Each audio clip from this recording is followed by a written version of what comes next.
Hi guys, this is Breaker, and I am back with a replay that I took from the Casted section of Reddit. Yes, that is basically the section of Reddit where you guys can just submit a replay, and anyone who is willing to will simply take it and try and cast it for you guys. So here we are in the lower right-hand corner. Spawning is our Zerg in the red trunks. I give you all XZONE. In the upper left-hand corner, I give you spawning is our Terran in the blue trunks. StarKillerX, our uploader. He asks for the league as soon as the game starts. And it looks like he doesn't quite get a reply. Anywho, map we're on right now is Bel'Shir Vestige. I've said this many times before, and I'll say it, I guess, one more time. This map is kind of reminiscent of, if you will, Ohana LE. The biggest difference, of course, would be the terrain. It's really, really choppy. It's really not so friendly, if that makes sense. The fourth over here is actually located on lower ground, so it can actually be easily sniped from the above. Tanks here could actually attack it here, if that makes sense. And of course, the fifth here, the optional fifth base here, is actually not located on lower ground. It's located on higher ground, but of course not as high as the natural tier 2 ground, if you will. Let's see here. And now I guess, StarKiller is just trying to get some weight on his opponent. Platinum versus Diamond, guys. I mean, I think, of course, the one server where Platinum League players are the strongest would have to be the Korean server. I'm a Diamond top 8 on the North American server, but on the Korean server, I'm only Platinum top 8 sometimes, and that's about it. In the words of Dustin Browder, from bronze to Diamond League, the biggest differences are just mechanics, and that's it. And this is actually this is actually a rather standard opener from Zerg, especially given the fact that he is blind scouting his Terran opponent. He's going to be going for, I feel, something rather standard. There is going to be a gas follow-up now from Starkiller, but the reason why I say this is a standard opener is because he didn't send a drone out to scout it. Typically, when you see a gas going down at the same time as a barracks, that means they're going with a Reaper opener. In order to catch a Reaper, in order to negate its contain, one must have speedy Zerglings to get that surround and to really do some damage. I apologize, as I did just sneeze not too long ago. And it looks like we have an SCV coming in to harass XZONE from StarKillerX. Interesting that we have a spawning pool down, and it looks like, ooh, that was actually what StarKiller was trying to do, and it worked. Oh man, that's twice now. That's a good deal of mining time delay. Now guys, one thing that you must keep in mind is that a single drone can harvest 40 minerals per minute. And when we saw XZONE basically pulling 2 drones at a time to deal with that SCV, which now has 1 worker kill, excuse me, when he was pulling like 3 or 4 drones at a time to deal with that, it was actually doing a lot of economic damage. I think it's simply, at that point, it's worth it to simply just pull a single drone, the one that's being attacked preferably, and just take it away from the mineral patch that it was on. Maybe take a couple of drones then to, just kind of work out a micro maneuver in your head, if that makes sense. Alright, now we do have metabolic boost coming from our Platinum Zerg. And he's actually eager to get a bit of scouting information on his opponent. I think he knows, simply due to the fact that there's no Reaper now, that he's going to be facing off against a guy who went with an orbital command opener. Oh, but wait, what is this? I think these Lings are in a position to do a good deal of damage. Oh, but they have to be microed correctly. That's the biggest problem. No, 4 Lings versus 2 Marines, no upgrades. Come on, that's more than, obviously we're going to see the Lings win that engagement. It looks like we're going to see StarKiller suffer something. No. XZONE, it seems, was just completely, I don't know, blind to what kind of position he was in. It was, he separated his Lings, sure, they went to the natural, the entrance to the natural, kind of blindly, but at the same time, I think he had a good window of opportunity to do some real damage. Speaking of real damage, he's going to be taking Roachhorn and a Baneling Nest at the same time. Looks like he's trying to do a 2-base all-in of some sort. And now we have 2 Hellions out here from Starkiller, and I'm just curious, what kind of damage are they going to be doing against XZONE?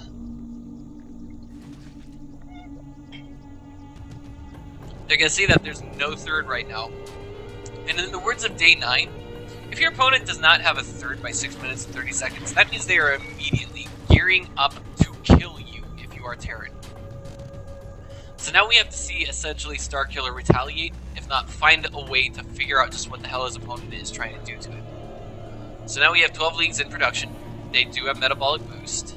And I think right now what we see XZONE doing as his primary goal is simply trying to get these Hellions out of the natural, off the creep, and make it look like he's just going at it with some kind of a normal opener, if that makes sense. There's no evolution chambers in the front, which are good for making a SimCity, good for kind of walling off, and we actually have our Terran reading into that. He knows that there is no, there isn't a pair of evolution chambers there like there should be. As for the main itself, it's getting morphed into a lair. There are no evolution chambers, which means we don't have attack upgrades, but we do have attack upgrades going down for our Terran right now, along with Stim.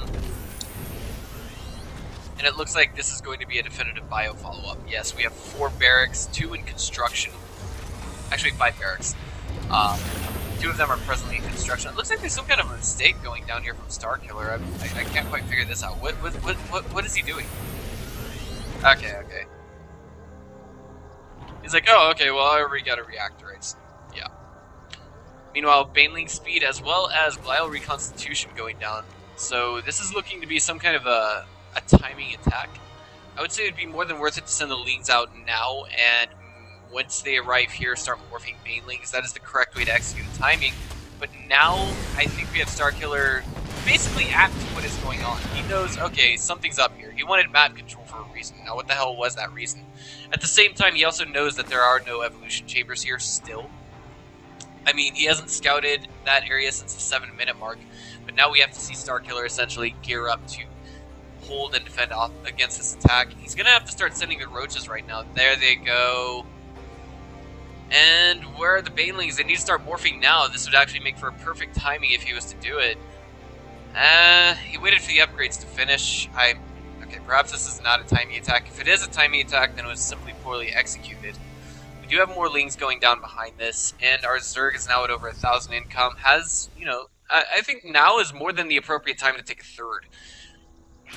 Oh boy, this is actually pretty big. Our Zerg knows that there are Lings here. As long as there are Lings here, there's the potential to make Banelings, and there they are in construction. The question is, will this orbital command see it?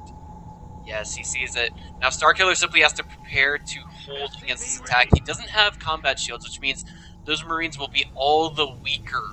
It's not even started researching yet. They do have Stim. This one roach is coming over here to poke in, get a look and see what's up. And oh my god, this is all going to come down to the engagement. Green splits are pretty good. The SCVs are being pulled, and miraculously, none of them have been killed by the Banelings yet. Now, we do have the Marines kind of... Oh, jeez. There's only one left. SCV's kind of getting us around on those roaches. Banelings now in production again. And the question is, are we going to see Starkiller be able to hold here? The supply difference is going to be just... It's staggering already, 18 to 51. How in the ever-loving hell is he going to hold off against this attack?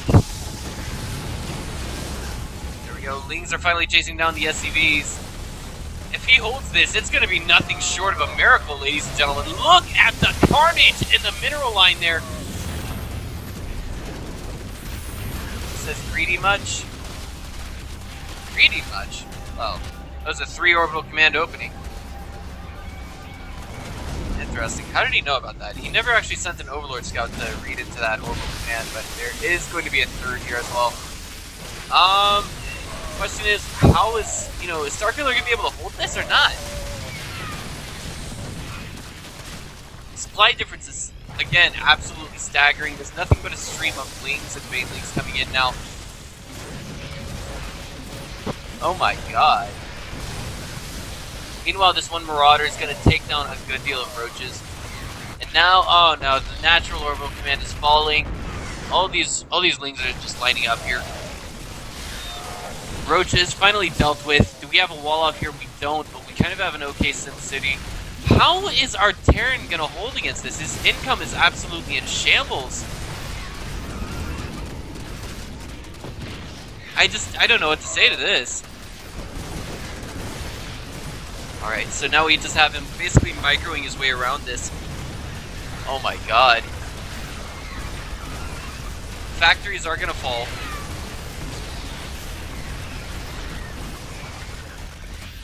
I don't know what is going on here. Starkiller, he's at 27 supply. His opponent's at 86. I think he's trying to hold and eventually try and throw out a medevac. That could work, but at the same time, I feel there's a few upgrades that he kind of skimmed on.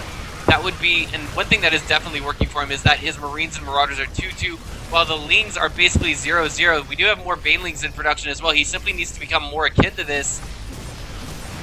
There we go. And it looks like the attack from our Zerg has kind of lost steam. He's at 0-0 upgrades. He doesn't even have 1-1 for his Roaches.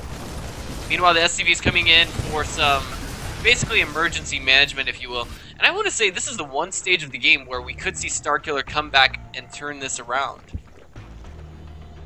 I mean, there's a beautiful SimCity in the main, and that's eventually what we see. Oh my god, oh my god, oh my god! The Ling's just running straight by the Marines and the Marauders here, but the Marines and the Marauders are just kind of successfully peppering away at what's here. The Marines and the Marauders left in the main will be able to do some damage, and it looks like the Lings here are actually going straight up for what's happening at the third. Trying to force that lift up, and the Marines are going to be able to come in here and do some damage. There is a Spire going down behind this, but I'm thinking, you know, perhaps, just perhaps, oh wait, our Zerg doesn't have anything at home. Oh man, oh man. So the biggest mistake that we see coming from our Platinum League Zerg player is that he forgot to get upgrades. And now we do have a small Bioforce here as well, but they're just concentrated on getting rallied to the natural, which is about to fall. Oh my god, I don't think, wow. 14 kills on a single Marauder. Baneling's now in production as well.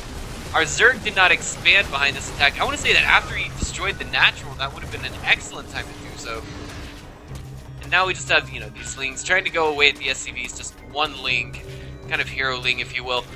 Yeah, how many kills is that? 3 on him. The natural has fallen. The Banelings, oh my god!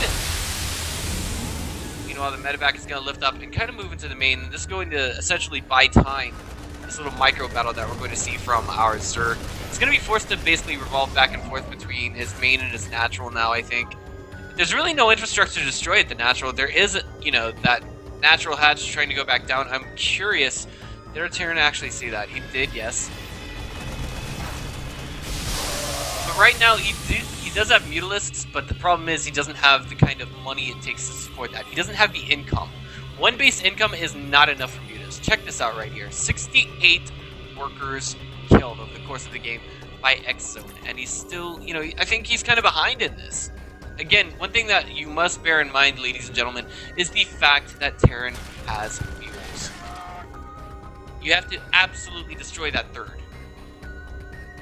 And this is, again, is the weakness of seeing Roaches and Banelings without upgrades. Speaking of, we do have +1/+1 finishing up for our Zerg. He's going to try and go at it with, I think, you know, just Ling, Ling Zergling, wow, Ling Zergling, okay. Ling Baneling into Ultra. The third, again, once, you know, under siege again. +1/+1 just now finishing up for our Zerg. And right now, we actually see Terran in a really dire position. You know, Starkiller, I don't know if he's going to have the income to really hold against this. The Marines get microed. The Marines get actually beautifully microed. Marauder will fall after taking a lot of Baneling shots. And it looks like, wow, oh my god. This is the huge difference that, you know, Stim and... Stim and... What's the word I'm looking for? Wow. Oh my god. Look at that. The drop behind that. Stim +2/+2 makes a huge difference, guys. So here we go, the natural about to receive a drop, but our Zerg is kind of oblivious to that, morphing all his Banelings in the main.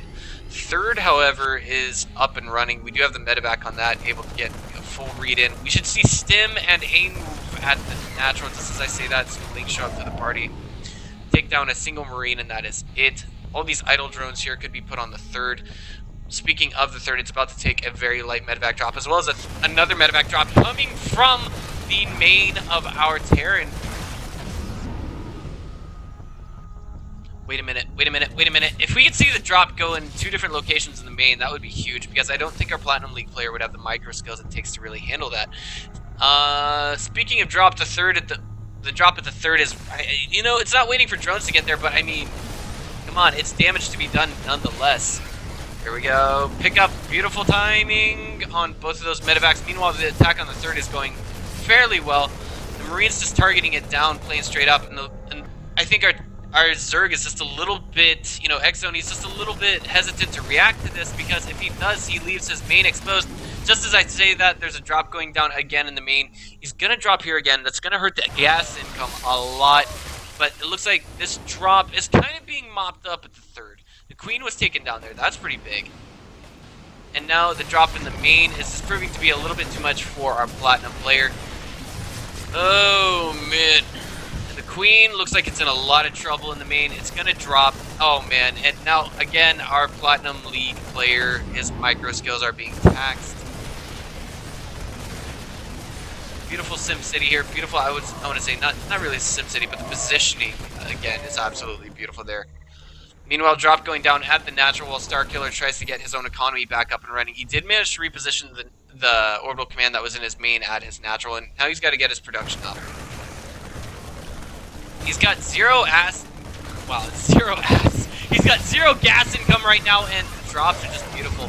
This is very reminiscent of, I want to say, some very typical Korean-style drop play, but he's really got to get some defenses up very soon to deal with these mutas. If we check the army supply right now,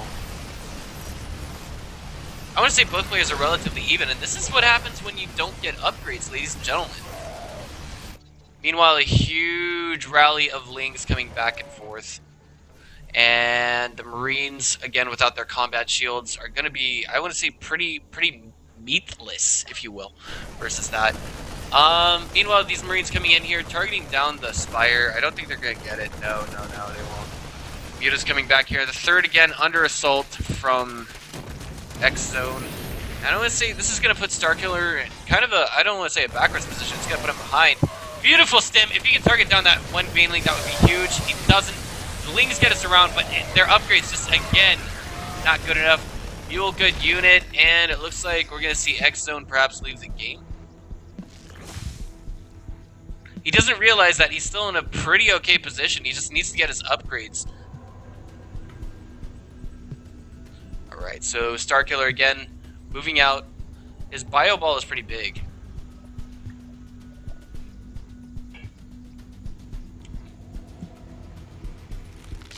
Oh man, the Banelings, that's a lot of them. They do have the speed upgrades, but they're only +1/+1. Also, I want to say if they connect with these Marines right now, they will be able to one-hit them. But the problem is Stim Marines do always outrun Banelings. If we, I don't know, if we could have seen that time just a little bit better. And now taking Muta straight up against Marines is never a good idea. He does it anyway. Beautiful pickup by the medevacs. And now if we just check the damage that the Banelings do, oh my god, it doesn't list it. I can't just hover my mouse over it and figure it out. Sorry, guys. Speech impediment. When you guys learn to work with your speech impediment, it will work wonders for you. There we go. XZONE, he loses his third yet again. Let's check the income at the end of that game. It was pretty low, yeah, for our Zerg, and it just seems like Starkiller was in a position where he could win. I want to say that the biggest detriment to our Zerg player was that he simply didn't have mutas out in time to deal with the medevacs. He also had some, I want to say, some kind of lazy reflexes. All it takes is really splitting your not splitting your bioforce, but splitting your Lings and Banelings to appropriate at certain areas, and then responding to however your Terran opponent will drop to really buy time for your economy. He did a huge deal of damage, and I think the biggest mistake that we made in the middle of the game was when that little Bioforce was moving out here to retaliate. And instead of getting a full surround and trying to destroy that Bioforce, he just ran straight up into the main, the natural, and so on and so forth, and tried to kill him. But again, he said greedy much, thinking that the triple orbital command opener was not normal. In fact, it was a perfectly normal opener. Oh, boy. And I think that's about all I got for this game, guys. It was an amazing comeback by XZONE, but of course, I do want to highlight that I think a good deal, or excuse me, amazing comeback by Starkiller.